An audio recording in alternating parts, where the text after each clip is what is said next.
handle? No, it's just I have my. We are live. We are live. Welcome, everyone. Happy Sunday. It is October 22nd, 2023. Thank you, Arya, for starting the feed. I appreciate it. Filling in for Jeremiah today. We welcome all of you. Thank you so much for joining us for this session with Dr. Nejati Al-Khan. We are currently in the process of going through a lot of historical records. Dr. Al-Khan is going through a lot of historical records. And this topic today is one of the,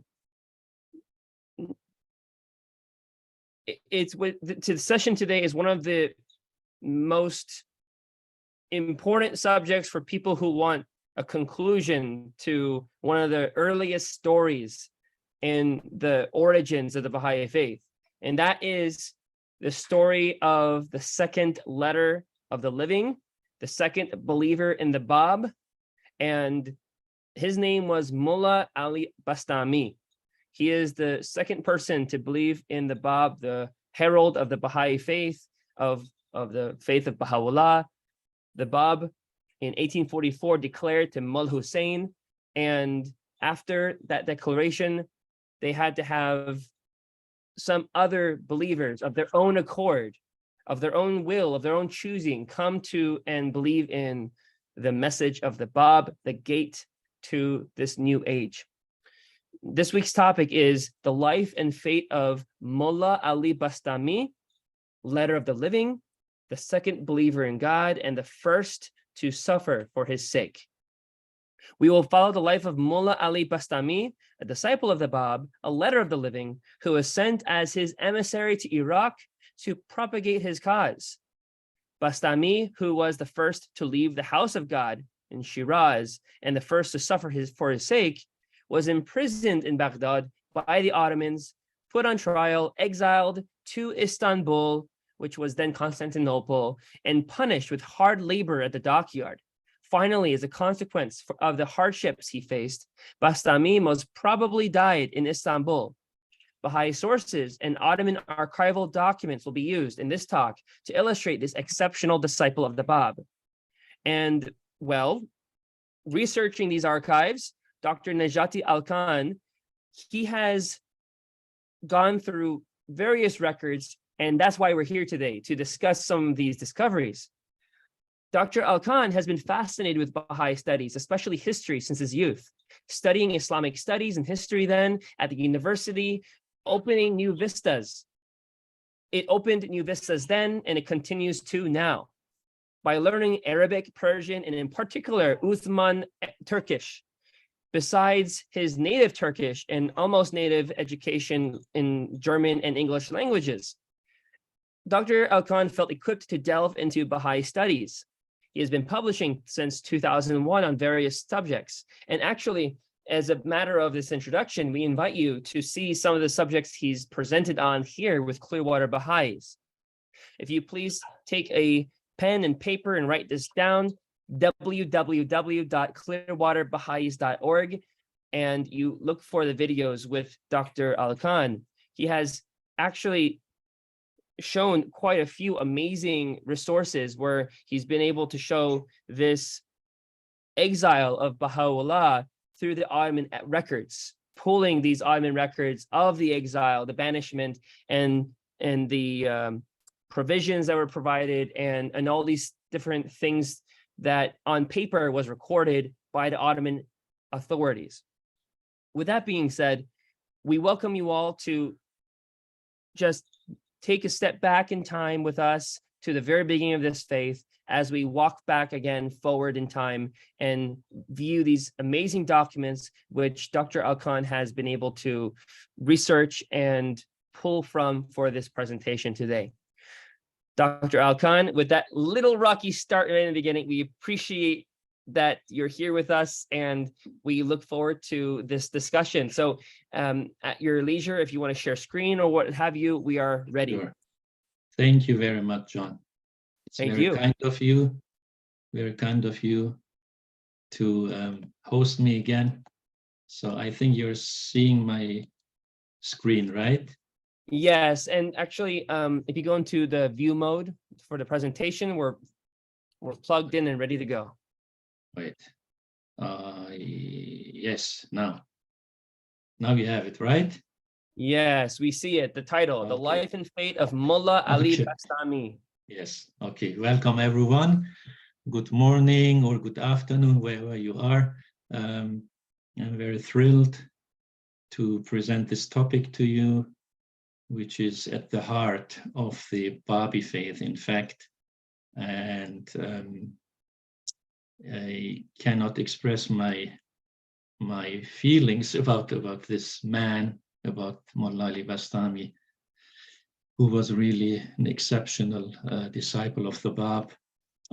Before I start talking about him, I would like to briefly talk about the importance of the letters of the living.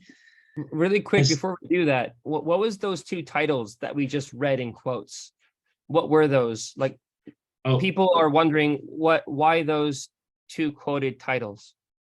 These ones, yes, I will come to that, but I can tell it. I can also tell it now. Oh no, it's fine then. So we're gonna get there. Yes, so we're gonna get everyone, there. hold on. We're gonna get there. Okay, thanks. I will mention it again. So, as you know, the first 18 disciples or followers or believers in the Bab were named by him the letters of the living. And the letters of the living, this phrase is an Arabic Persian construct meaning huruf hay. So huruf is letters and hay is the living, which is a title or attribute of God. And huruf hay means letters of the living. So why did the Bab choose this? I will briefly mention this. So the living, the word hay in Arabic consists of two letters and has the numerical value of 18. So in this respect, it's just logical that the Bab chose this title, which and applied it for his first 18 disciples. So it's symbolic for the first 18 disciples, and then plus the Bab, there are 19 persons. And as you know, 19 is a holy number in the Baha'i faith. And it's the numerical value of the word wahid in Arabic, which means one, simply, or it can mean unit or unity. And so the letters are actually manifestations of the one, if you will. And the Bab links the 18 letters of the living with the concept of return also in his writings, especially in the Persian Bayan. He says that all the sacred figures of the Islamic dispensation have returned to the world through the sacred figures of his own religion. Meaning that the letters of the living were spiritually the returns of, say, Prophet Muhammad and the 12 Imams and so on. And so the first of the sacred figures is, of course, the Bab. He was the point. That was the title of the Bab, as you know, the primal point. And he is the source of all the others and everything, in fact. I will also elaborate on this later. And so the other sacred figures of Islam are called the letters of the living, because letters are the immediate manifestations of the point. And if you have a pen or a pencil and you put it on a paper, the first thing you have is the point, is one point. And the Bab says that from this point, everything other, all the letters and everything comes to manifest itself. And so they are the letters of the living. The living, as I said, is an attribute of God, because they, according to the Bab, the letters of the living, they were the first to attain life in the new dispensation. And as I already mentioned, the word living in Arabic is numerically equal to 18. And these souls together, again, to repeat, comprise 19 sacred figures with the Bab. And the number 19 is symbolic of creation, as the Bab also elaborates in his writings. And one of the names is the primal point, indicating that everything first the letters of the living, and then all other parts of all things. Again, this all things in Arabic, kul shay, has the numerical value of 361, so 19 multiplied with 19. And as you know, it's also in the Baha'i calendar, this symbolism. So the Bab says everything, all of creation originates from him. And in line with the symbolism of the sacred script, also in Islam, including letters and points, the point under the Arabic letter B or Ba, in the first letter of this Islamic phrase, Bismillah, relates to the famous tradition attributed to Ali, Imam Ali, the cousin and son-in-law of Muhammad and the first Imam of the Shia. And so, as you probably all heard, Bismillah ar-Rahman ar-Rahim is at the beginning of almost every surah of every chapter in the Quran, and it has 19 letters when you write it in Arabic. And the meaning is in the name of God, most gracious, most merciful. So coming to this tradition, which is attributed to Imam Ali, he says, all of the knowledge of all the holy books is in the Quran. And all of the knowledge of the Quran is in the Fatiha, which is the first opening surah. And all of the knowledge of the Fatiha is in the Basmala. This is the invocation. And all of the knowledge of the Basmala is in the letter Ba, letter B. And all of the knowledge in the B is in the point under the B. And I am that point. And the Bab refers to this and says, he is that point under the B, under the Arabic B, which is the source of all creation. And all knowledge is in the 19 letters of this invocation, Bismillah ar-Rahman ar-Rahim, and derives from the Bab as a manifestation of God in the station of the primal point. Now we have a tablet by Abdul Baha referring to the importance of the letters of the living, where he says, the greatness and glory of most of these letters of the living resides solely in the fact that they professed their faith at the very beginning. Among them, and in terms of importance, a few souls occupy a primary position, Mulla Hussein, Quddus, and Tahiri. And few other blessed souls occupy a secondary position, and the rest are honored solely for having believed in the very beginning. Two of them, even like Judas Iscariot, recanted their faith later. After the blessed person of the Bab came to light and his fame spread, Mullah Hussein unloosed his tongue and openly taught the faith, and was charged to go to other provinces and teach. These, in short, are the events surrounding the declaration of allegiance of Mullah Hussein and the other letters of the living. This is a short statement by Abdul Baha about the importance of the letters of the living. And so coming to Mulla Ali Bastami, we have a short description by Shoghi Effendi in God Passes By, which sums really neatly up his life. So Shoghi Effendi says, with the Bab's return to Shíráz, the initial collision of irreconcilable forces may be said to have commenced. Already the energetic and audacious Mulla Ali Bastami, one of the letters of the living, the first to leave the house of God, which is Shíráz, and the first to suffer for his sake. This is a quote, actually, which is from the Dawnbreakers, Nabil's narrative, and where the Bab is quoted, actually, the first to leave the house of God and the first to suffer for his sake, who in the presence of one of the leading exponents of Shia Islam, the far-famed Sheikh Muhammad Hassan, I will come to him later, had audaciously asserted that from the pen of his newfound master, within the space of 48 hours, verses had streamed that equaled in number those of the Quran, which it took its author 23 years to reveal, had been excommunicated, chained, disgraced, imprisoned, and in all probability done to death. So this is Shoghi Effendi about the life of Mulla Ali Bastami. And to the phrase, the second believer in God, is actually by the Bab himself. In the Persian Bayan, the Bab says that Mulla Ali Bastami is the second who believed in the point, which in the Bab. And the Bab also says that Bastami is the return of Imam Ali, and his followers were resurrected with him. And it's below you see the translation by E.G. Brown, where the Bab says Ali, the first Imam, had returned to life of the world with those who believed in him and his subordinates. And he is the second of those who believed in the point after the Sin, which is the letter S and which is in the name of Mulla Hussein. So Mulla Ali Bastami is the second who believed in the Bab after Mulla Hussein.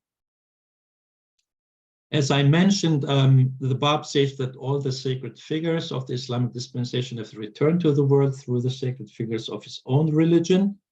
And the 18 letters of the living, the Bab says, manifested themselves in the last,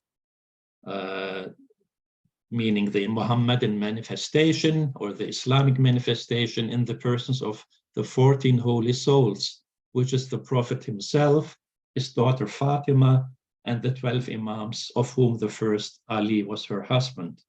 So the Bab basically says the letters of the living and he himself are the returns of these 14 holy souls in Islam. In another tablet, the Bab says that Mulla Ali Bastami believed after hearing only one verse. I quote, "There are among the servants of God those who believe after hearing one verse, just as Ali al-Bastami heard just one verse and did not ask for another proof." So this shows that, he didn't hesitate. I mean, we know that Mullah Hussein, for example, needed some explanations, some proofs by the Bab during that night on 22nd of May, 1844. But he says that Mullah Ali Bastami just heard one verse and declared his belief. So Mulla Ali Bastami, he was born in a village near the city of Bastam in the Khorasan province in Iran. We don't know when he was born, but we know that he had his primary education in Bastam. He married there, had children. And in Mashhad, which is one of the important holy cities of Shia Islam, he completed his education and became known actually for his sincerity and his zeal in investigating religious matters. And in the course of his studies, Mulla Ali learned about the Shaykhi movement of Sheikh Ahmad al-Ahsa'i, who, as you know, was one of the forerunners of the Bab with Sayyid Kazim Rashdi. So Mulla Ali was immediately attracted to the Shaykhi movement and soon entered into communication with its leader, then Sayyid Kazim Rashdi. After that, Mulla Ali left his home and his family to study under Sayyid Kazim in Karbala in Ottoman Iraq, an important center of Shia scholarship still to this day, and the seat of the Shaykhi movement then. So Bastami stays 7 years with Kazim Rashdi in Karbala and becomes one of his foremost disciples. He returns after his family entreats him. He returns after 7 years to Bastam, but 2 years later he returns to Karbala to Sayyid Kazim Rashdi.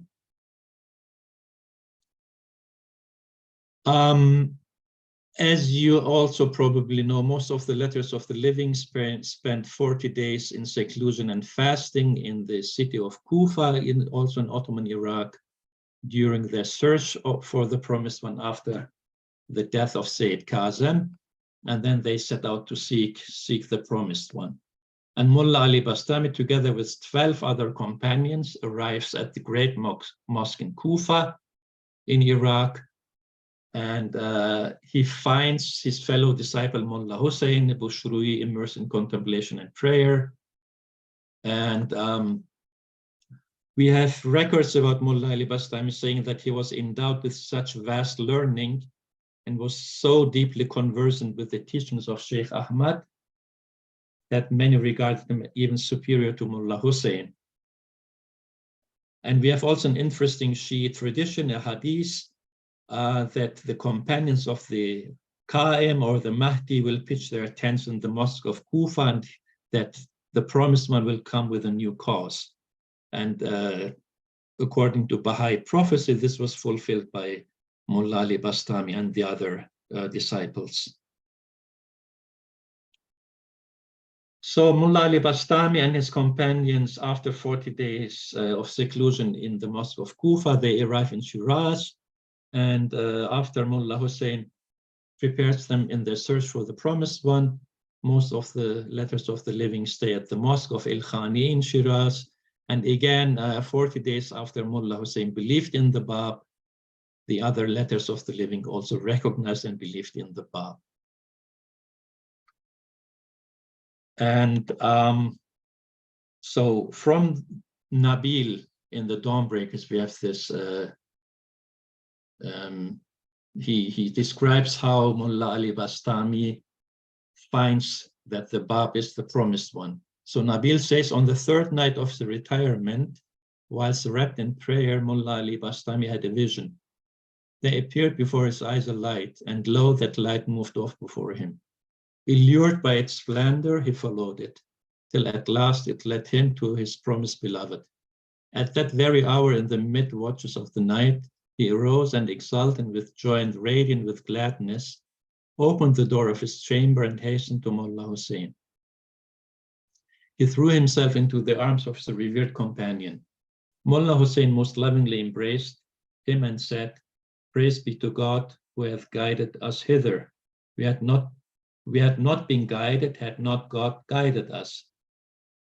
The first meeting of Mulla Ali with the Bab, which was analogous to the meeting with Mullah Hussein, differed only in this respect, that whereas at the previous meeting, the proofs and testimonies of the Bab's mission had been critically scrutinized and expounded, at this one, all argument had been set aside, and nothing but the spirit of intense adoration and of close and ardent fellowship prevailed.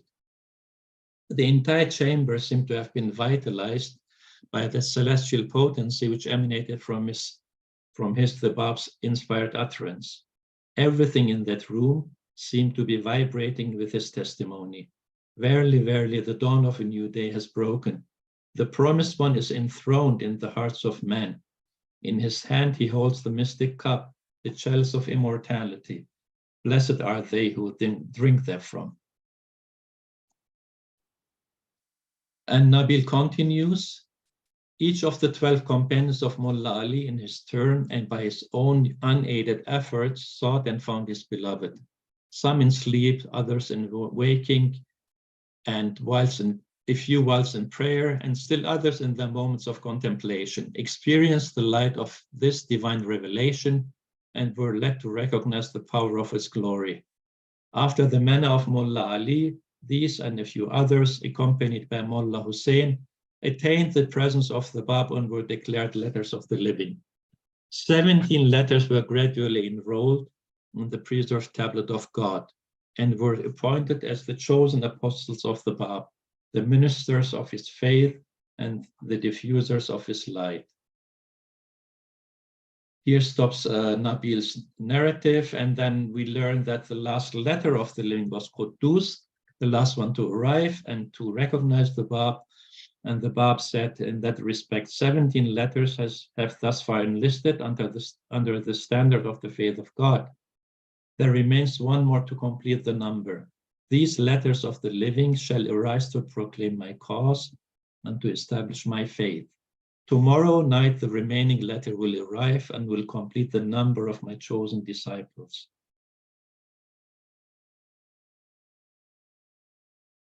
The Bab, again in the Persian Bayan, says, "Behold the beginning of the revelation of the Bayan. For 40 days, no one believed in the B, meaning the Bab, except for the letter of S, Mullah Hussein. And then the temples or bodies of the letters of Bismillah attained the garments of faith one by one, until the first Wahid or unity was completed." So the Bab basically says that as soon as the 18 letters of living were gathered, they attained the garments of faith one by one, and he as the 90th person, they fulfilled this first unity, which is equal to this Islamic invocation, Bismillah ar-Rahman ar-Rahim, which has 19 letters in Arabic, as I said, and 19 again is the numerical value of wahid, one, or unity in Arabic. And so everything the Bab actually writes in the Persian Bayan, also in the Arabic Bayan, is based on unities, on wahids. So let's say one unity begins, and then there are different gates, actually different chapters, babs. And so this is just the kind of a playful thing which the Bab has in most of his writings with the number 19. Now we have a list of the letters of the living in Nabil's narrative in the Dawnbreakers, and there the fourth of the letter of the living is Mulla Ali Bastami. So Mulla Ali Bastami is listed at the fourth letter of the living, and there seems to be a discrepancy with the statements of the Bab himself. So the question is, the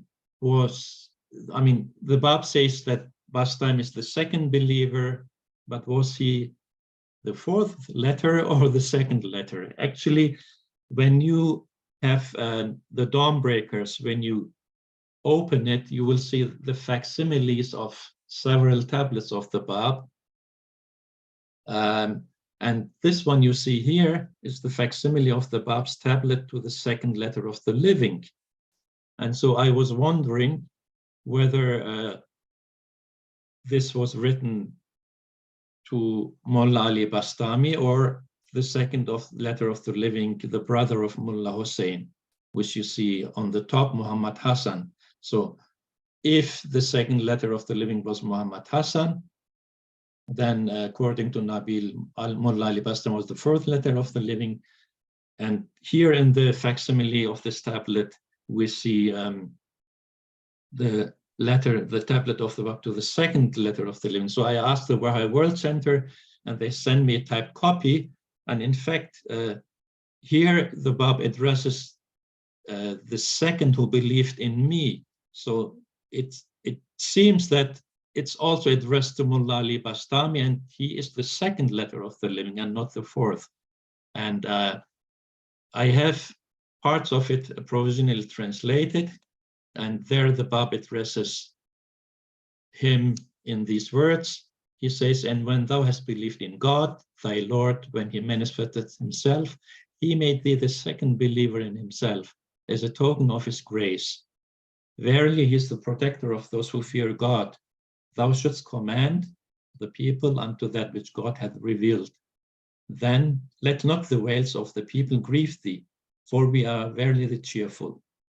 Grieve thou not over the deeds of the people, and be not of the silent.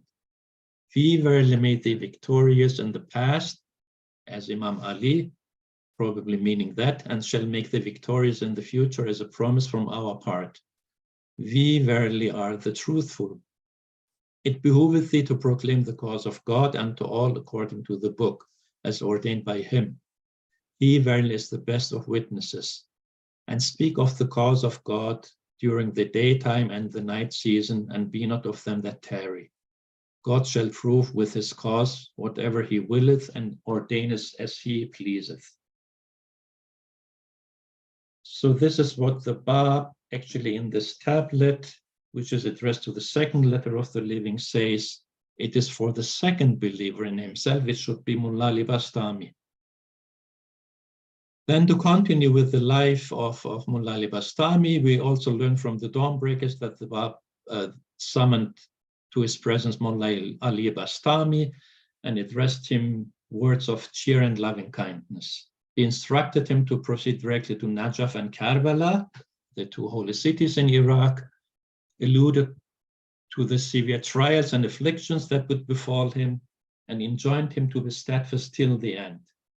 Your faith, the Bab told him, must be immovable as the rock, must weather every storm and survive every calamity.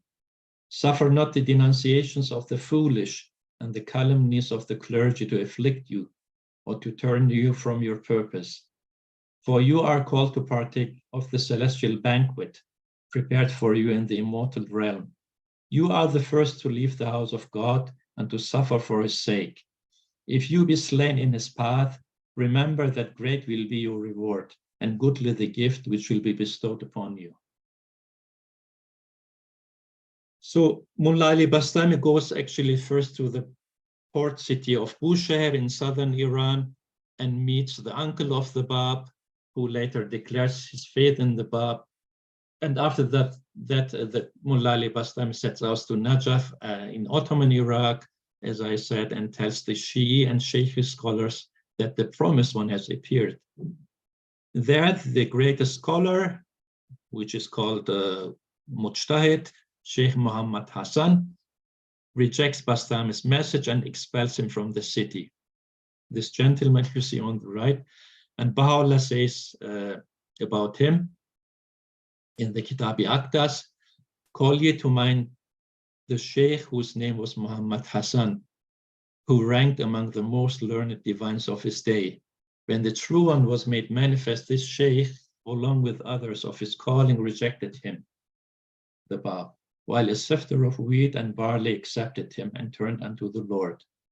Though he was occupied both night and day in setting down what he conceived to be the laws and ordinances of God, yet when he who is the unconstrained appeared, not one letter thereof availed him, nor he would not have turned away from a countenance that hath illumined the faces of the well-favored of the Lord.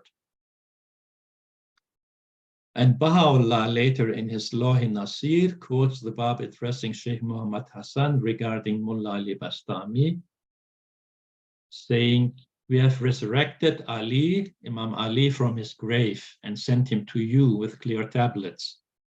Hadst thou recognized him and prostrated yourself before him, this would have been indeed better than 70 years of worship.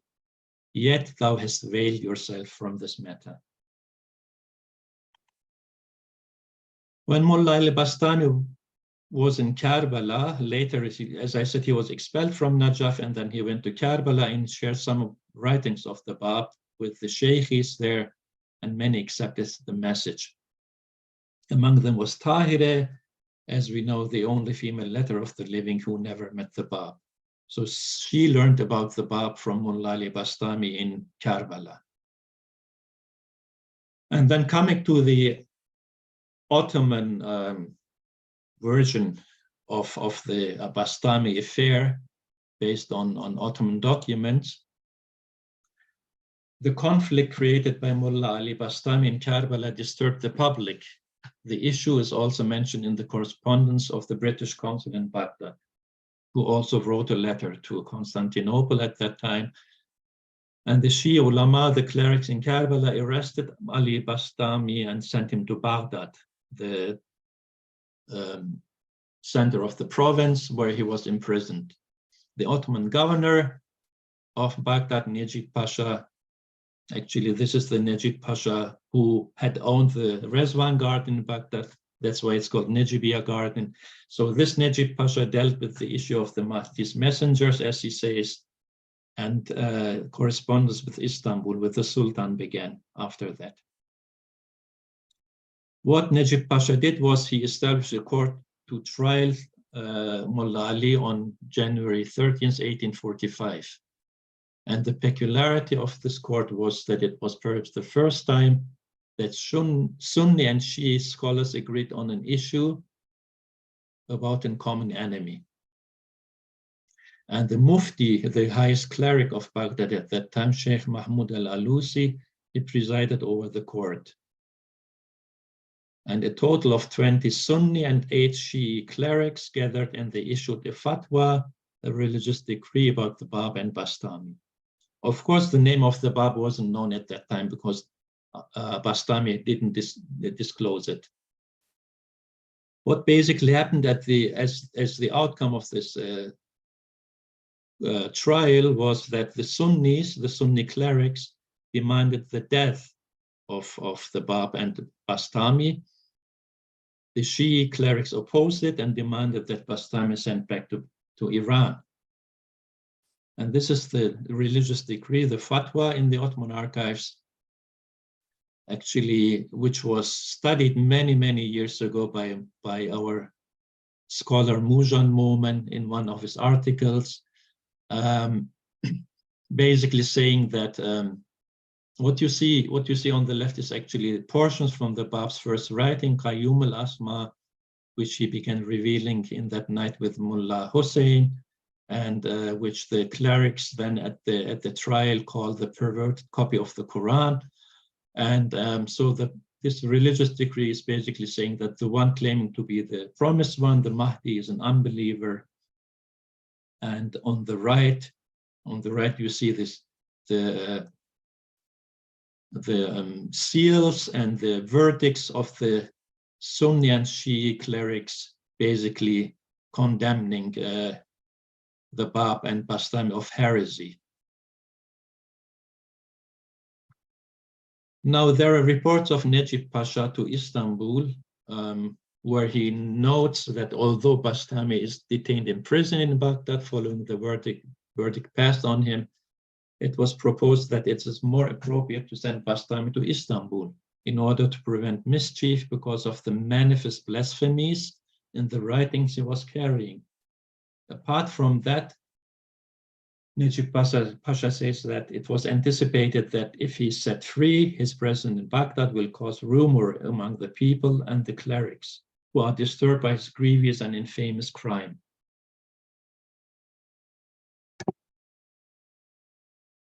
And then in a longer report by Necip Pasha, it is said that Mulla Ali, who was a disciple of Kazim Rashdi, who, quoting Necip Pasha, who pretends to be a Sayyid and one of the leaders of the superstitious Shi'i sect, came to Najaf, showed people a false Quran and led them astray, and hundreds of people followed him. This should be prevented because this great mischief will lead different peoples and tribes from the right path and become a threat to the Ottoman Empire. And during the interrogation, as Necip Pasha quotes him in this report, Bastami is reported to have said, "When I was about to return from my native land, to hear a man," meaning the Bab from among the Sayyids, ordered me and entrusted me with this message: "You are going to Baghdad. Take this book and give it to the Mujtahids in Najaf and Karbala." So the Bab also instructs him to go to these two cities. "Tell them that I'm the deputy of the Mahdi." So the Bab here in the beginning says that he's not the promised one, but the deputy of the promised one. And then he says, "I will go to pilgrimage to Mecca this year, and from the pilgrimage I will go to Karbala. The Mahdi will manifest himself in the month of Muharram in Karbala." I directly went to Najaf. All the clerics were assembled in one place. I took the book and gave it to them and conveyed what the Sayyid had said. They opened the book, each of them read 1 or 2 sheets of it, and then threw it away. They did not treat me with courtesy. 2 days later, I came to Karbala. The aforesaid book that was circulated among many people was sent to Karbala. The sheets were brought together there, and the local governor arrested me and transferred me to you. So this is, according to Necip Pasha, the governor of Baghdad, the words of Mulla Ali Bastami. And upon asking Bastami who sent this book and what his name was, and if he had the whole book with him, he responded, "The book I took with me should consist of approximately 16, 17 portions. But I don't know the Sayyid's name or the content of the book." Necip Pasha says that this was a manifest lie, and every time Bastami was tried, he gave contradictory answers. But we know that as told by the Bab, none of the letters of the living should disclose the Bab's name during the interrogation. So this is what Bastami also did. And then there is a letter of the Ottoman Prime Minister at that time regarding the Bastami affair to Sultan Abdul Majid. There, the Prime Minister states that it was understood in a recent consultation that if the messenger of the Mahdi, of the promised one, remains imprisoned in Baghdad, this will cause a dispute and provoke remarkable annoyance. He therefore should be sent to Mosul and afterwards be dealt with accordingly. However, because the situation in Mosul was not much different from Baghdad and the Muslim clerics' rebellion there had manifested itself in another instance, it was more appropriate that he be sent to the town of Bolu, and from there he may be sent further to one of the islands, where he can be further dealt with. It appears that Bastami was detained in Baghdad for at least 10 months, according to the dates of the reports, as another report also is from September 1845, is extant. Now, in the letter of which I just paraphrased, the Prime Minister suggests that Mulla Ali Bastami should be sent to Bolu, so most probably he was sent to this town, which you see on the red on the map, which is near Istanbul. So Bastami was apparently stayed in Bolu for a while and then was exiled to Istanbul and not sent to one of the islands because he could have done harm with his ideas there without any control. This is what the Prime Minister also adds to his report later. At the end, Bastami was condemned by Sultan Abdülmecid to hard labor at the dockyard in Istanbul, and most probably he died in Istanbul. We have a Persian letter of the Iranian consul at that time in Istanbul, with dating from 3rd of December 1846, where the Iranian consul says, Mulla Ali, who was exiled by the governor of Baghdad last year, which is 1845, after questioning in a court meeting, stayed for a while in Bolu and while he was on his way to Istanbul. He was sentenced to hard labor in Istanbul based on the judgments of the clerics in Baghdad. Since Mulla Ali was Iranian, the Iranian state took up the matter and told the Ottoman authorities to return him, since it was Iran's right to punish him. The Ottomans delayed the matter and did not deliver Bastami, but then after pressure was applied, the Ottomans wanted to send Bastami back. However, a few days ago, the news of Mulla Ali's death was received, says the Iranian consul. So we don't really for sure know how he died and where his grave is, but most probably, according to this report, it was in Istanbul.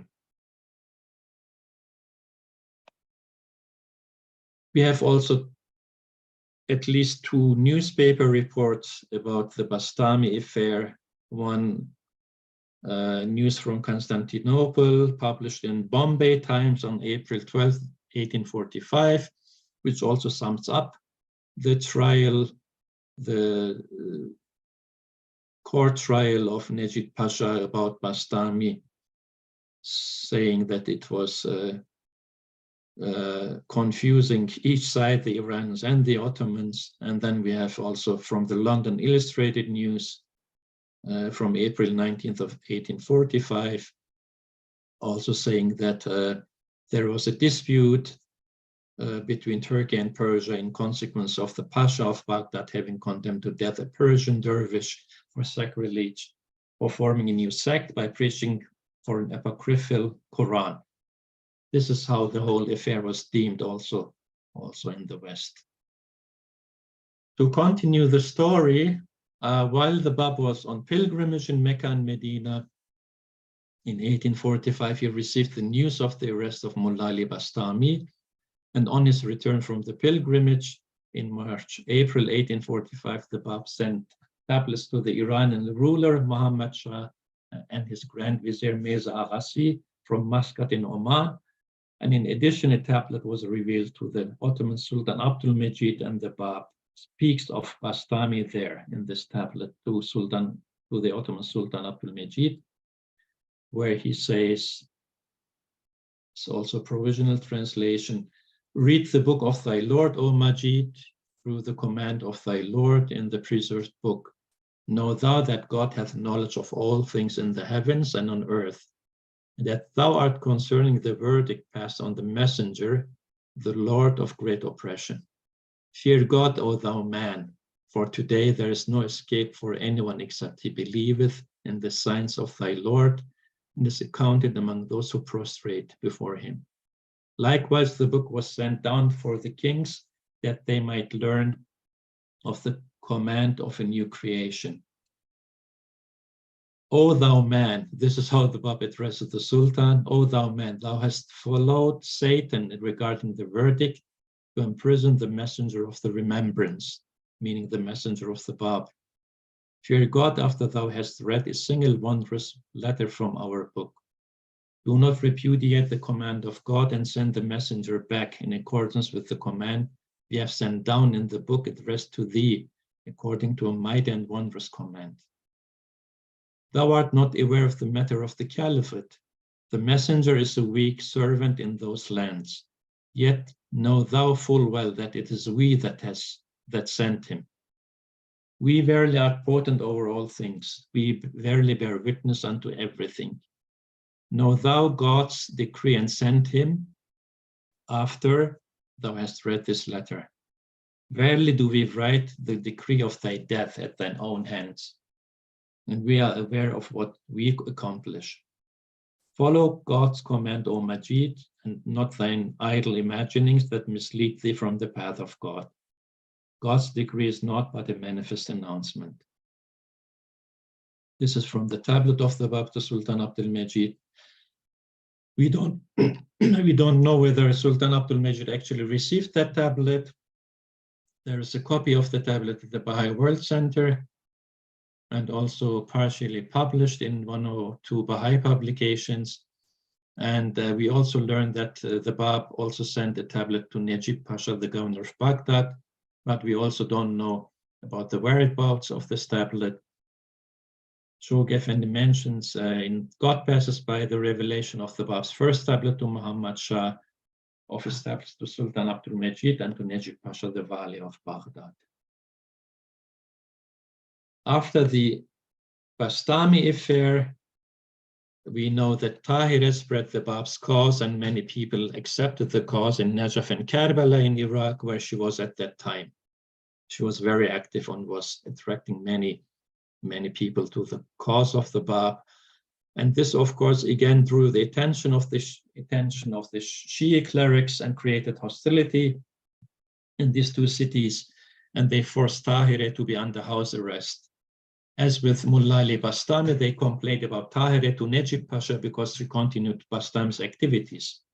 And we have a report of Najib Pasha writing about Tahirih from 19th of February, 1847.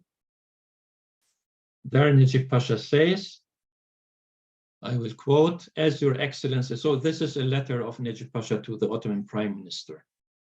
As your excellency knows, previously a certain Mulla Ali from Bastam was sent to Bolu by imperial decree because he had come to Karbala with a false claim of being the deputy of the Mahdi, distributed some sheets, the reading of which was unlawful, and said, this is the real Quran, thus inciting mischief in the region of Karbala. In the same vein, this time a woman named Qurratul Ain appeared and is exerting efforts and distributing mischief in the same region, and attracting and inviting ignorant people to be her followers. In order to prevent the mischief, the said woman was arrested and is kept at the mansion of Al-Hajj Mahdi, who is of her own kind, probably meaning also a Shi'i, and a custodian of the holy shrine of Imam Hussein in Karbala. In order to face the situation, a petition in Arabic was written and presented by the clerics of Karbala and sent together with its Turkish translation to Your Excellency for a detailed investigation. Yet even if the issue should not be repeated, the things that the woman attempted are harmful to religion and doctrine.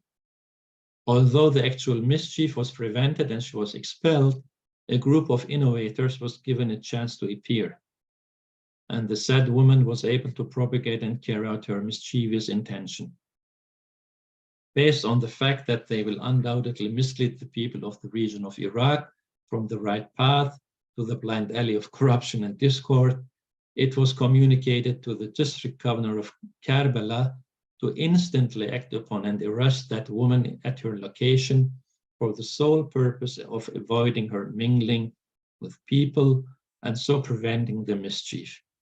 Whatever is deemed as suitable in order to expel her like Mulla Ali, so as to protect the populace from her mischief, I ask to command this lowly servant forthwith.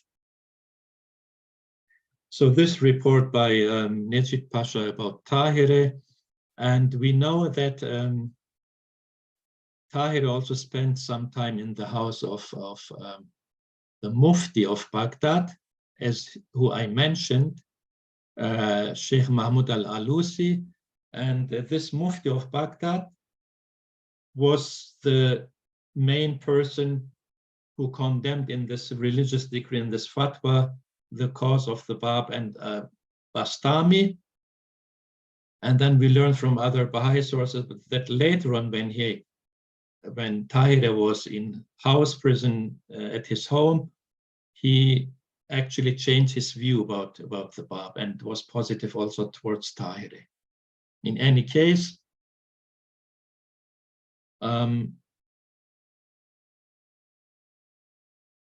we know that 3 months later, an order came from Sultan Abdul Majid to release Tahirih on the condition that she stop the Babi propaganda and leave the Ottoman Empire.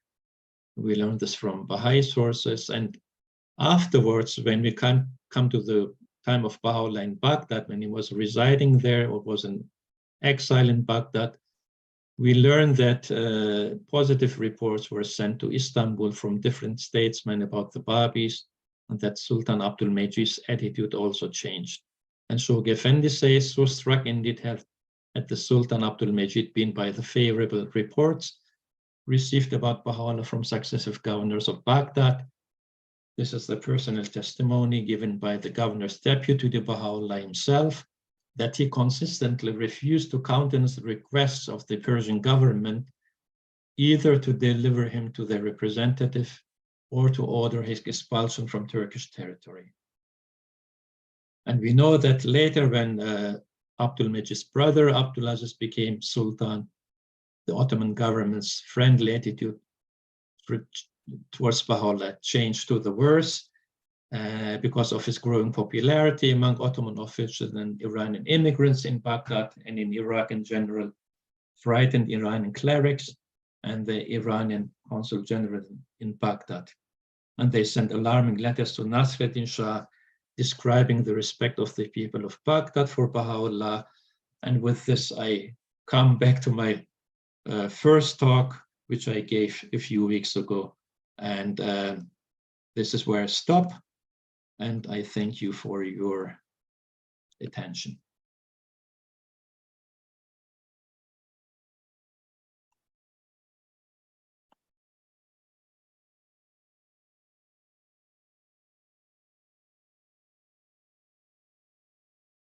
John?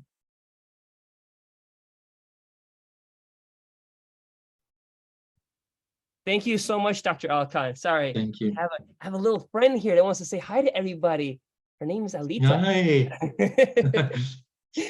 So with that being said, dear Mary, you've raised your hand. If you could please unmute yourself and ask your question. Thank you, Mary. I just sent a request to unmute. So this is Mary Rose, and I have a couple of questions. One is, I think it was like the second or third slide. I mean, you were talking about the letters of the living, Dr. Al-Khan. There was like what looked like a drawing or a picture. What is the source of that? Is that just a stock picture, or are they supposed to be the letters of the living? Oh, that one. Oh, the picture. It's actually from this movie about the Bab, The Gate. Oh, it's from The Gate. Yes, Oh my God. Oh, okay. Okay. It's not real. Okay. I didn't think it was, but I was curious as to how it came about. And it's from the movie. The other question I have, Please. as I was hearing you, talk about Tahirih and all she did, I mean, women were not out in public places. So it wasn't like she was going to the mosque or going to, the outside where people gathered. So how was she doing this? Yeah. So correct me if I'm wrong. I know that she would speak behind the veil. Correct me, anyone who knows better than me. I think that she most probably was behind the veil and was talking then to the people in some room, I would guess. Okay. So basically, wherever she was staying, she would. Okay, yeah, because I have heard of that, but I just didn't put the two together. Thank you very much, Dr. Al. Thank you. I think there are a couple other questions. Carol? Yes, I'm turning on my camera. It's good to see you live since Thank you, Carol. communicated with you years ago. I guess it was Likewise. Right. Anyway, my question is something I've kind of wondered about for a long time, and I think this is a good time to maybe ask it. And it's kind of related to the previous question. The fact that these men were basically free to leave their families and their wives. And I realize most of them probably lived in extended family circumstances, so other family members took care of the wives and children. But what was the feeling of the wives and the children and possibly the men too, in terms of this aspect? Because, and I know it wasn't just the Babis or the Baha'is leaving their wives. I know this was part of the culture, I guess, that the men take off and do whatever they wanted to, and the women and children left behind. So I would just appreciate any comments or understanding on that aspect. Thank you. Well, to be honest, I don't know anyone else can answer this. So, Anthony, maybe? Tony, would you like to comment? Yes, if you can hear me. Yes. First, Yes, we can hear you. We can hear you. okay, great. Yeah, first on the question of Tahirih and her teaching, she was living in the home of Sayyid Kazim, I believe, and had converted his wife to the Babi religion. And I believe she had a following of a number of women whom she was in touch with, and her teaching to the women was quite extensive. So clearly she wasn't behind a veil then, but the men would come to the home of Sayyid Kazim, which was a gathering place for sheikhs. And then she would preach from behind a curtain. It wasn't that she only had a following of men. As a matter of fact, her teachings were very decidedly feminine, and attracted a lot of women. As far as the wives of the Letters of the Living and other scholars, we don't have any direct information about this because nobody was writing about the wives or paying attention to them. But it was quite normal for Muslim men, and particularly learned men, to go on pilgrimages to Mecca or to Karbala or to Mashhad, and to leave their families for long periods of time. And of course, they would be, the wives and children would be in the care of an uncle or a father or, a cousin or some other member of the family. So this, it wasn't unusual. And of course, the men could always take a second wife or a temporary wife or something if they were going to be in one place for a long time. Right. Thank you. So I just want to say, Dr. Al-Khan, so Anthony Lee is one of our former speakers. He actually presented. Yes. He runs the Kalamat Press over in California. I Just know a Tony. shout out for everybody. The Kalamat Press, they publish books, a lot of cool Baha'i books. Yes. You're welcome to check them out. Thank Right. you. I'm so honored to see our speaker for the first time and to hear him. And Thank you, I Tony. wanted to see you for so many years, actually. Thank you, So Tony. this- Likewise. It's a great meeting today, huh? Oh, this is great. So Just- we have Thank three you. questions coming up. I'd like to get first to Terry, then I'm sorry if it's out of order, but I see Stephen Collins and then George Mellinghoff, Yes. and then Mary Rose after George account. Okay. Okay. My question is concerning Tahare and this other incident that you're mentioning. How is it, chronologically speaking, related to the meeting at Kajaf, where I guess Tahare was meeting, I guess Baha'u'llah might have been present there with Abdul Baha. I mean, how far apart were these meetings to what you were presenting? Oh, I see. You mean when Abdul was sitting on her lap? Good question. I think, well, I mean, we know that after she was expelled from Ottoman Iraq, she went to Persia, and probably it was afterwards, but I'm not sure. I'm really not sure if it was. Well, like, we can do the math. We can do the math based on when she was in the protection of Baha'u'llah. So Abdul Baha was born on May 23rd, 1844. His birthday is the same as the beginning of the Babi Right. revelation. Right. So if we just look at, if it was, for example, 1848, he would have been about 4 years old, depending on if it exceeded May 23rd. He would be 3 years old before May. He'd be 4 Right. years old after May. Yeah. So presumably in this case, it would have been at least until 1852 when Baha'u'llah was, of course, put into the Siyachal. But before that, Tahirih was martyred and murdered. Was it around 1850, 1851? 52, I think, no? I think she survived the Bab's martyrdom of Yes. 1850. So sometime between 1850 and 52, she was actually martyred. Yes. So that is an excellent question, Terry. Now we Thank have, you. I believe, second was Stephen Collins.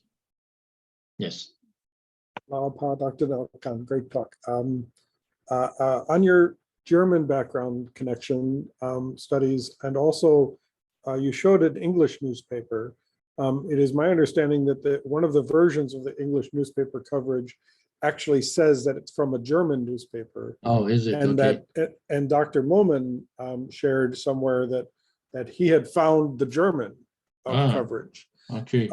So in addition to that little factoid, I'm kind of fascinated, mostly because I don't read German, I can't see.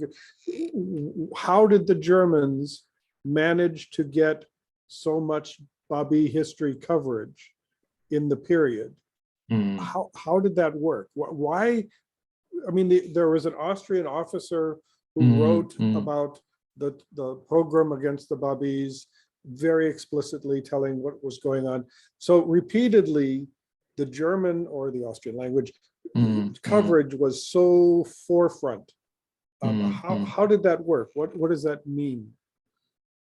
Okay. I mean, as you said, there was one soldier, this Austrian soldier, who reported the killings of the Babis, which is also quoted in many, many Baha'i books.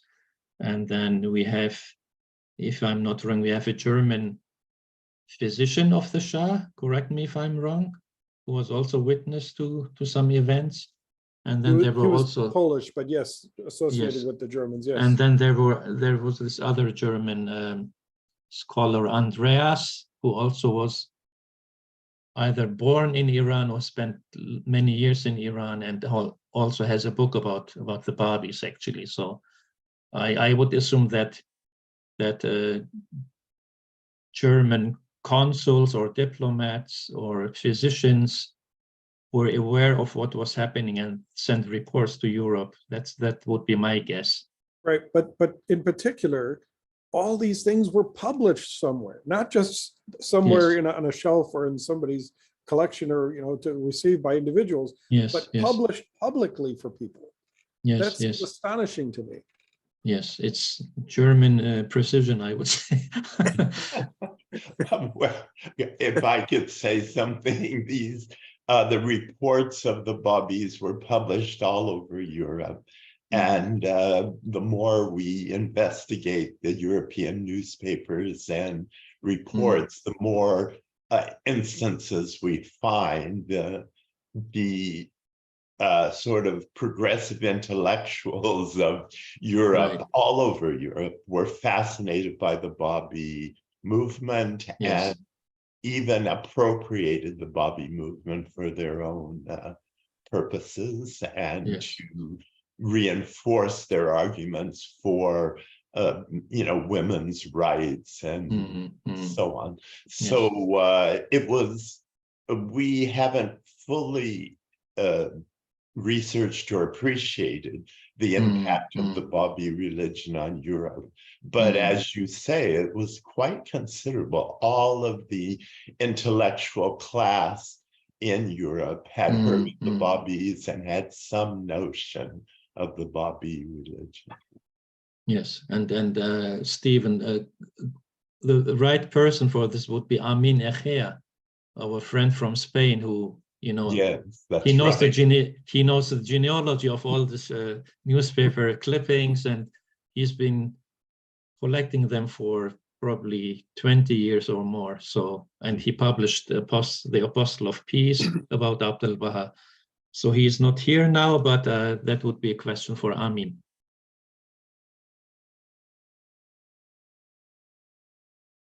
I think it was Yasmin now, no? That is amazing. And hopefully one day we'll all be able to share that here on the Clearwater Baha'i channel. With that being said, our next question, I believe it was the account George Millinghoff. I'm sorry, I know you're probably not George, so Yasmin. welcome. We don't hear you. We don't hear you. Oh, yes, now. Okay, that's my husband's account. My name is Yasmin Mellinghoff from Germany, and I would just like to make a little comment on Anthony Lee's first comment about Tahereh and the family lives and husbands going away for long periods, etc.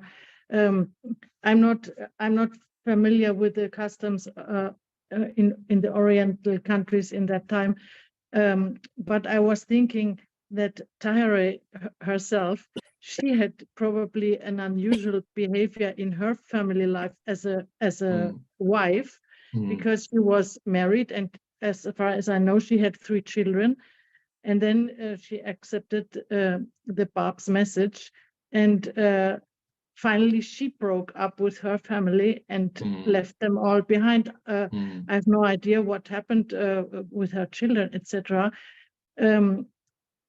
Probably, I suppose this was unusual behavior, and I also think that in this turbulent time of the first days of the faith, probably it was the plan of God, that there was disruption everywhere. The Babis breaking with all traditions, with coming with new ideas, having to not having a normal life, being expelled, etc. And but this is just my idea, and maybe Necati, you could say something about how unusual such a behavior of a wife really was, or whether I'm mistaken with this conclusion. I think it's very unusual. I mean, a woman leaving her family and being an intellectual. Actually, she was very, she was educated. As you know, women weren't really properly educated, most of them, at least in Persia. But I mean, Tahirih is really an exception, I would say. She was a learned woman, and so and she left everything behind, even her family. And we know from Martha Root's book about Tahirih, which Tony republished many years ago, there I think she speaks to having met relatives of Tahirih at that time. Was that in the 1930s, Tony? Yes. I think, yeah. Exactly. Yes. Yes, So- Tahirih's children, she had 4 children actually, which she couldn't keep with her. These children belonged to her husband, of course, and they remained Muslims, and the family is still today a clerical family in Qom, and they're sort of proud of Tahirih, but they have, sort of circumspect about their relationship to her. Right. Mujan Momen has written about this rather extensively. So. Right. Yeah, it's amazing though, the premise that Tahirih, in an age where women were viewed in much of the world as you would chattel. Chattel is property, not necessarily personhood, and it's amazing the power that Tahirih was imbued with to not just break with centuries old norm, but to arise and to proclaim the cause, and to have, of course, women, but men as well, submit and listen to what she had to say. It's very, very valuable to consider the miracle of that alone, when unfortunately women were silenced so regularly. Dear Mary, please, you have your hand raised. If you could unmute. Hi. Yeah. So I wanted just to. I'm sure you are all very learned, a lot more than me. But I've just started reading "Leaves of the Twin Divine Trees" by Bahire Rouhani, and I don't know if she's got another. Mahani. Yeah. Thank you. And the information she has about the women, not just in the in the immediate families, but even in the kind of the network, is phenomenal. And I would highly recommend. I've just started, I think I've just gotten to chapter 1. It's very dense, but it gives a picture of their lives, which really, I mean, we don't really even have a picture of the lives of those who were Muslim, conventional, and remained behind the veil. But these women, they were sort of, they kind of had double lives because of their husbands or sons. And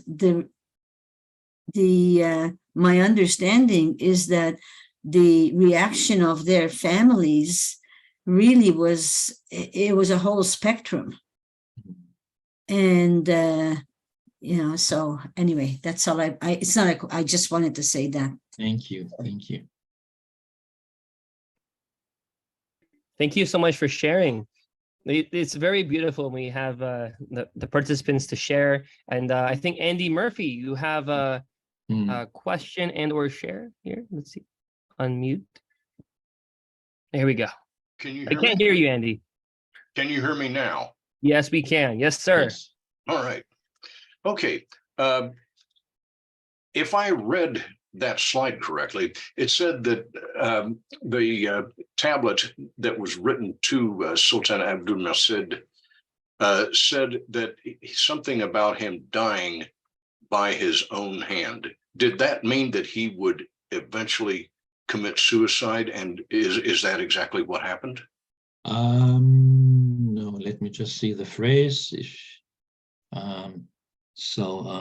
He says, Verily do we write the decree of thy death at thine own hands. Well, what we know, no, it was not suicide, but almost. He,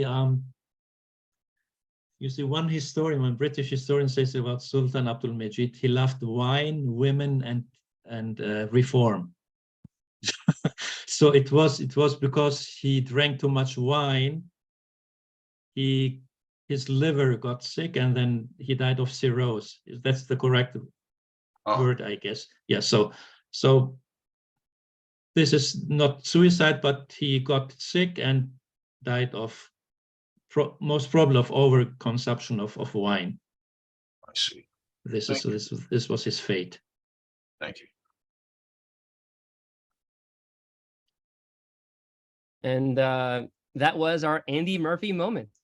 I know Andy will chuckle on that one. He regularly attends the Sunday devotionals and has Great. beautiful music to share. His guitar playing is just so luminous when we get to listen to it, and all the bright thoughts that fill our heads. Thank you. With that being said, we have one more question. And this is from me. So Please. the question that I have, it's about this very clear fate that Mulla Bastami had, which was in leaving Iran and in going to the Ottoman Empire and being exiled. Of course, his fate was to be silenced and to be punished for his actions. Right. How many do you think shared a similar fate to Mr. Bastami? Okay, so we know that Mulla Ali Bastami was the first one outside Iran to suffer for the cause and the first Babi martyr. But we also know that, as also I think Shoghi Effendi says, that Quddus and his companion Mullah Sadegh, the way how were they punished in Shíráz, humiliated, as you can read in the Dawnbreakers, they were put rings in the nose and dragged through the streets, and their beard burned. And so there were, I mean, the early Babis were, I think the fate of Mulla Ali Bastami was, of course, severe, like intense, but there were more intense cases in Iran, actually. And we know how the Babis were killed and tortured. So would you say that Mulla Ali Bastami, and for example, going ahead in the future, we have Haji Mirza Hyder Ali and his companions that went to the Sudan. Not that they chose to go there, they were imprisoned and sent there to be shut away forever. These are, would you say, not so abnormal for Baha'is and Babis of the time? Is this representative of treatment of many others? I think so, especially in Iran. And as I mentioned in my first talk, I think there was this question about the treatment of the Babis and Baha'is in Iran and the Ottoman Empire.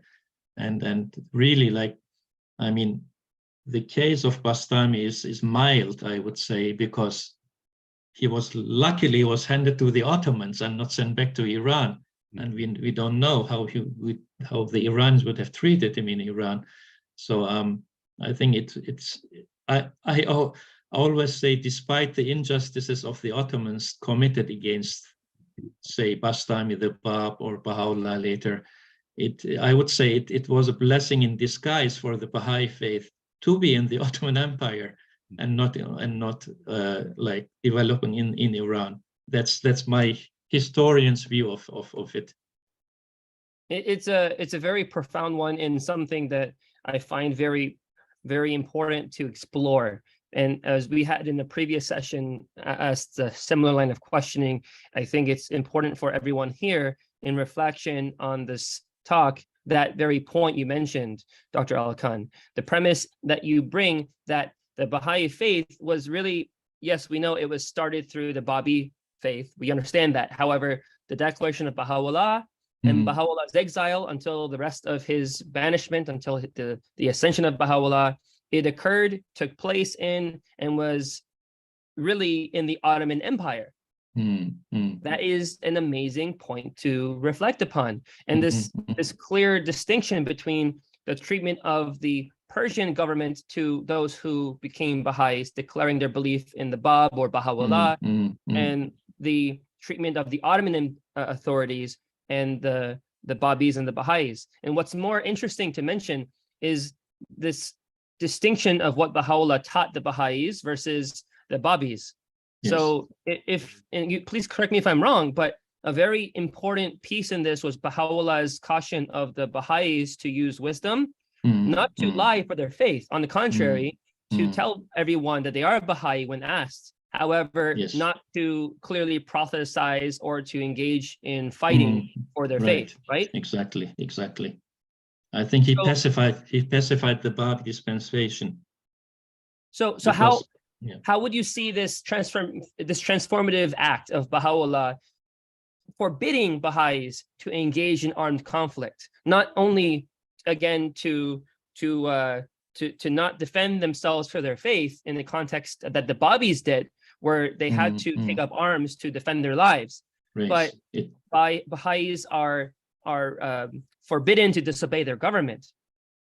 Yes, I mean, there's, even if we know that the Babi and Baha'i religions are just like one, there are really like also important differences when, for example, Bab still allowed jihad for the defense of their faith, or to dissimulate, to hide their belief in times of danger, like what is called taqiyya in Iran, yes? But then Baha'u'llah, being like declaring himself at the Garden of Rizwan, saying that, for example, abolishing this law of jihad, saying that it's abolished. Don't use the sword, use your words to proclaim the cause. This is, I think, one of the radical things I would say Baha'u'llah did and said. So you mentioned something about taqiyya, and this is something that I know is practiced. You're telling me now it was practiced in the Babi faith as well as the Muslim faith, correct? Yes. Especially Shia Islam. Can you please elaborate on this concept? Because I know the West, we are definitely not really exposed to this concept. And myself as a Baha'i, I'm not exposed to it per se in the context that I'm told to give up my life if need be, in the context of either, being asked to say what my faith, and the choice being to say that I'm not a Baha'i or I am a Baha'i. So what is it that this concept is and entails, so that people watching can understand? So basically, this taqiyya in Arabic, or taqiyya in Persian, is this instruction, especially in Shia Islam, like it's called dissimulation of the faith. Like in times of danger, you can lie and say, I'm not Shi, or I'm not Alawi, or I'm not whatever. Like all these Shi-based movements, they can hide their faith in times of danger and say, I'm not this, I'm not that. And so up to this day, the Shi'is are allowed to use this. And also, like, as you may have sensed from what Necip Pasha was writing about Bastami, so he was saying basically that Bastami was lying, that he didn't know the name of the promised one. I think it was just this tactic Bastami used, because the Bab told him, don't disclose my name in the beginning. Yes, and so Bastami uses this, and it's clearly taqiyya, just not saying the name, just saying it was a Sayyid from Shíráz who gave me this book, but I don't know his name.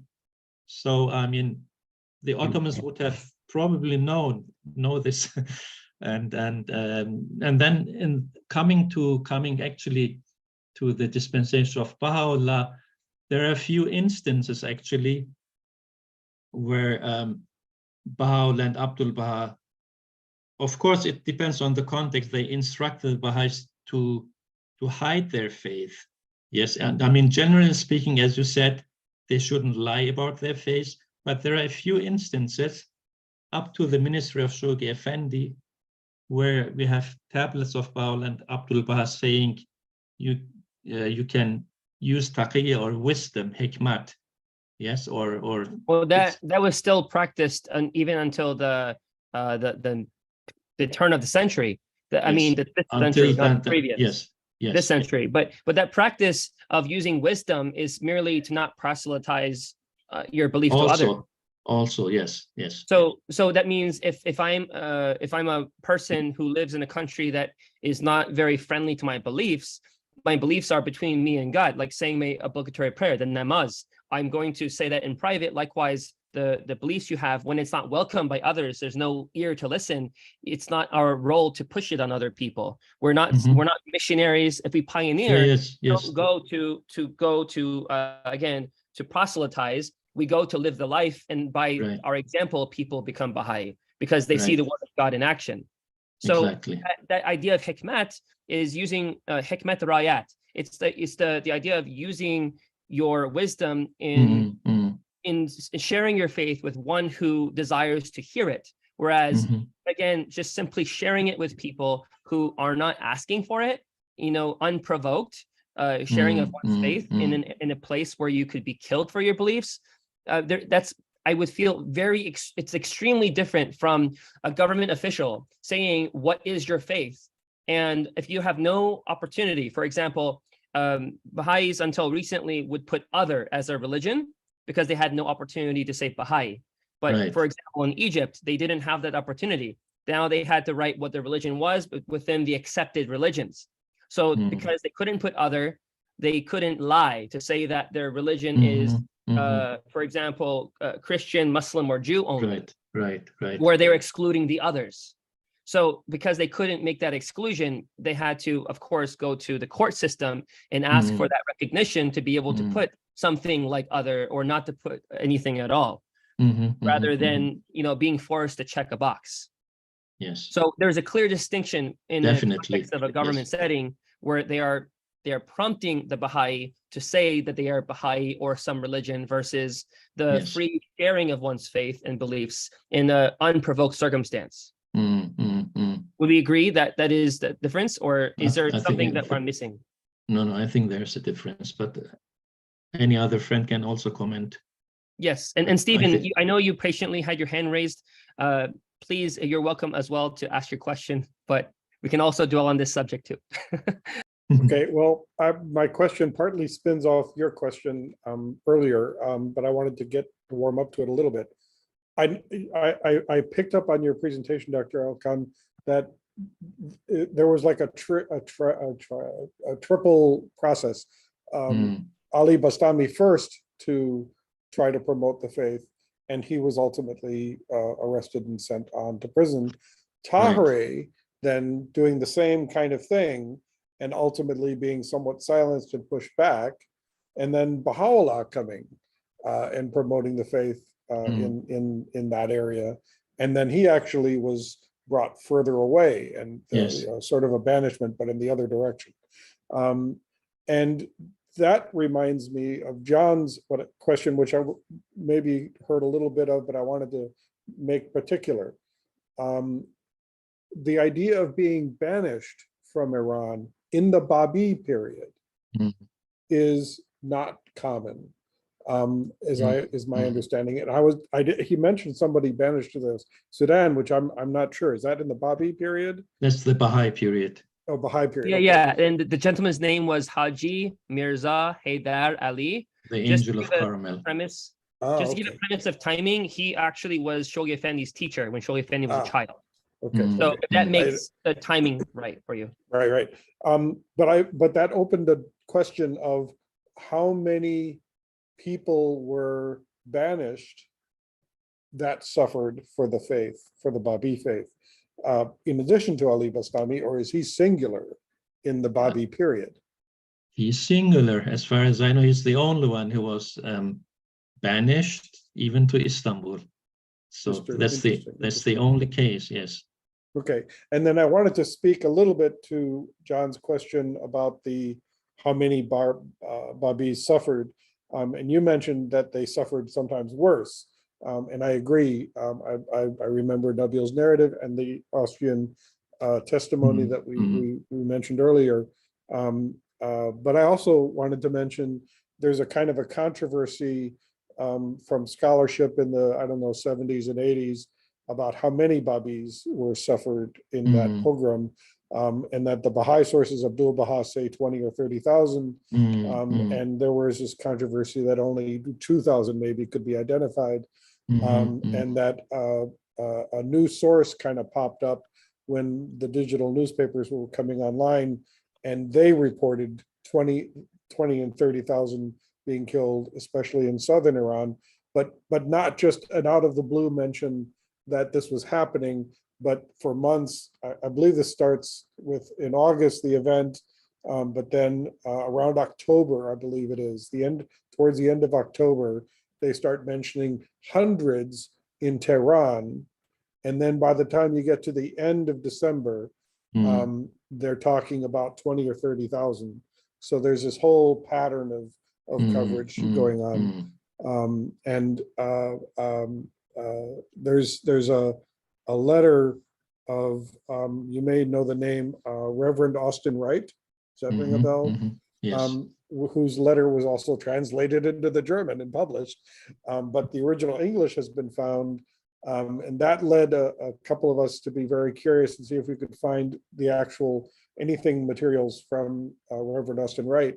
And it turns out Dartmouth University has a collection from his son, but the son included an inheritance from the father.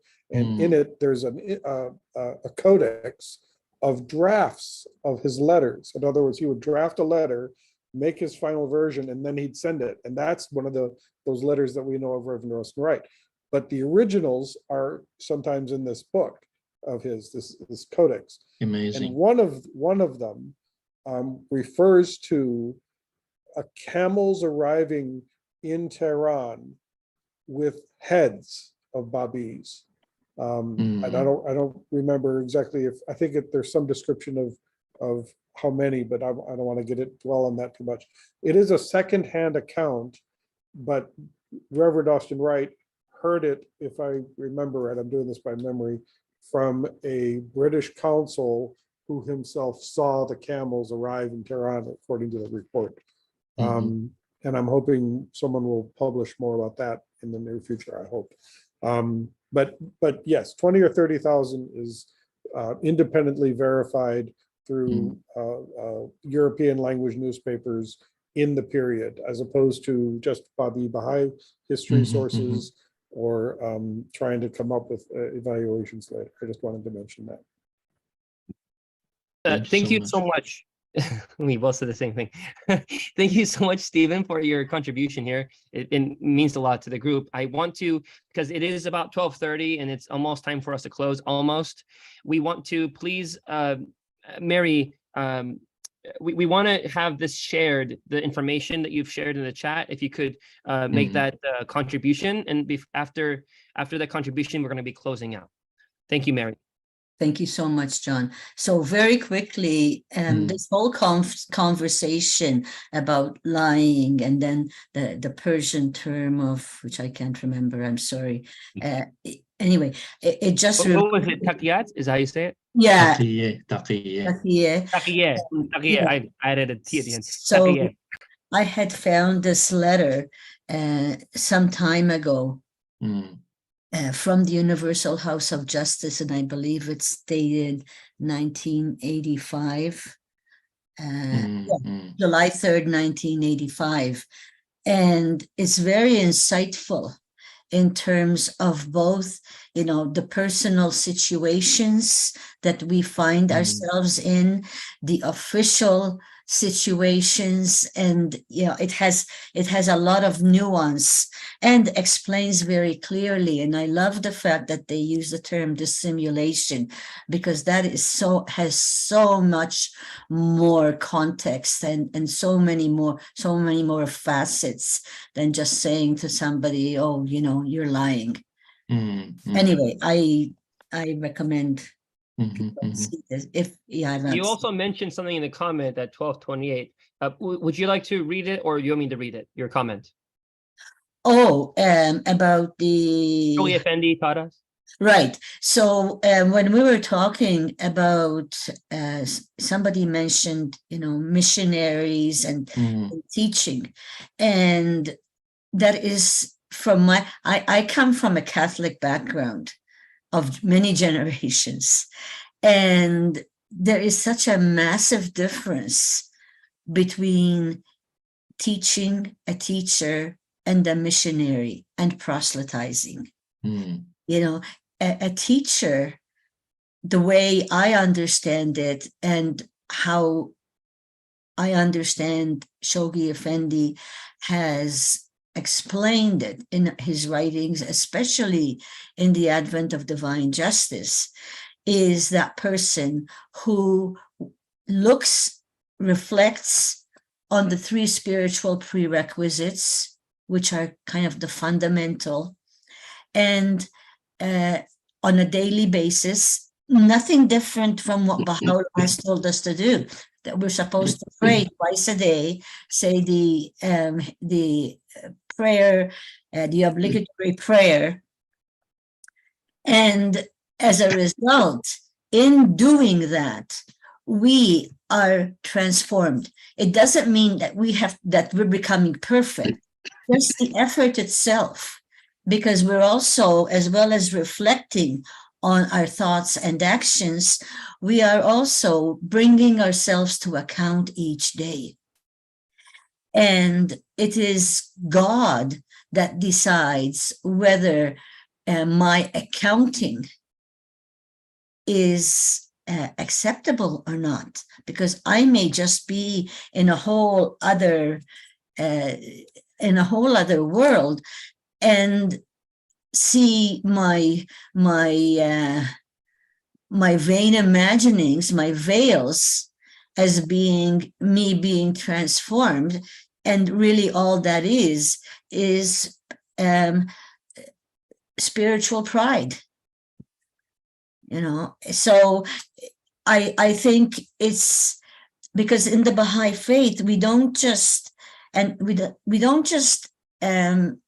work on ourselves. The whole purpose of this personal transformation is for us to work on the betterment of the world. Because without that focus, it just stays the same. As a church, I go to church, you know, and we have somewhat of that kind of situation in our communities. You know, somebody goes to feast, somebody does this, not to judge, but, you know, it's easy. That's so much easier than developing this awareness of who I am, really looking at myself and saying, you know, how am I doing in terms of achieving justice in my life? How am I showing justice in my life?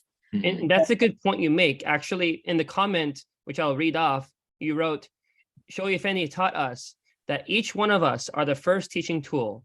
It is the work that we do in adhering to the covenant with Baha'u'llah and transforming ourselves that makes us a teacher versus a missionary. Sorry, sorry, John, I kind of went off.